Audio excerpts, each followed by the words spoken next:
या मैं मर जाता।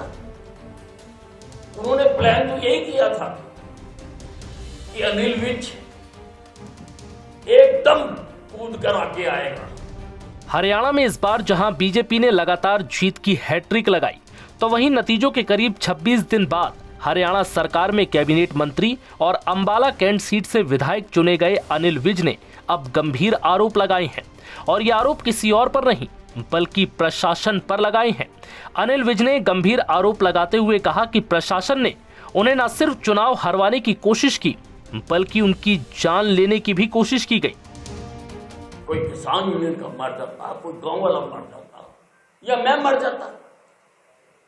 उन्होंने प्लान तो यही किया था कि अनिल विज एकदम कूद कर आगे आएगा। बता दें कि अनिल विज करीब 7,277 वोटों से जीते थे, लेकिन अब उनके इस सनसनीखेज खुलासे ने हर किसी को चौंका दिया है। अनिल विज ने यह दावा एक कार्यक्रम में कार्यकर्ताओं को संबोधित करने के दौरान किया। अनिल विज ने अंबाला में ही चुनाव प्रचार के दौरान का एक वाकया सुनाकर अपने आरोप दोहराए। उन्होंने दावा किया कि प्रशासन ने सारा जोर लगाया कि अनिल विज हार जाए। प्रशासन मुझे हराना चाहता था। प्रशासन ने ये किसके कहने पर किया वो जांच का विषय है। अनिल विज यहीं नहीं रुके, उन्होंने ये भी कहा कि मैं कोई सीधा आरोप नहीं लगा रहा। कोशिश की गई कि खून खराबा तक हो जाए, अनिल विज की जान चली जाए ताकि चुनाव बर्बाद हो जाए। मैंने चुनाव आयोग से बकायदा इजाजत ले रखी थी और मैंने सारे कार्यक्रम इजाजत लेके किए। और चुनाव आयोग जब इजाजत देता है तो वो पुलिस से भी एनओसी लेता है, पुलिस से भी एनओसी लेता है। मैं उस कार्यक्रम में चला गया।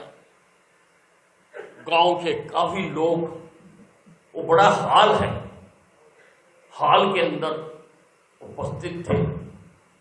मैं जैसे ही भाषण देने के लिए खड़ा हुआ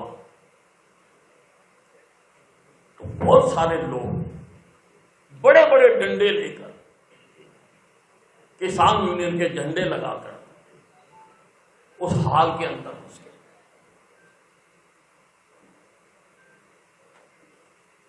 वहां पर जो गांव के लोग थे वो उनसे भिड़ गए और उठाकर उनको पार फेंका। अगर इस झड़प में कुछ हो जाता तो मेरे चुनाव का तो पट्टा बैठ गया था। इतना ही नहीं, अनिल विज ने यह भी दावा किया कि घटना से एक दिन पहले मेरी आधी सुरक्षा भी वापस ले ली गई थी।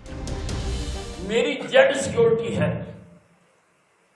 मुझे अंतरराष्ट्रीय लोगों से कुछ से जान से मारने की धमकी मिली हुई है। उससे एक दिन पहले मेरी आधी सिक्योरिटी वापस ले ली। अब अपनी ही सरकार में अनिल विज का इस तरह का आरोप यकीनन सियासत में नया बवंडर ला सकता है।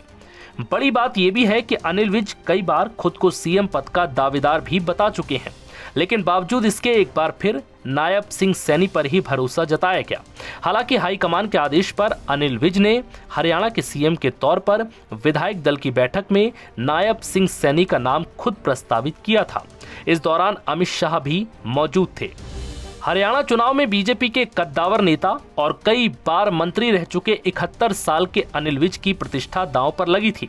अनिल विज ने 7,277 वोटों से जीत दर्ज की थी। कांग्रेस ने यहां से परविंदर सिंह परी को टिकट देकर मैदान में उतारा था, जो कुमारी शैलजा के करीबी हैं।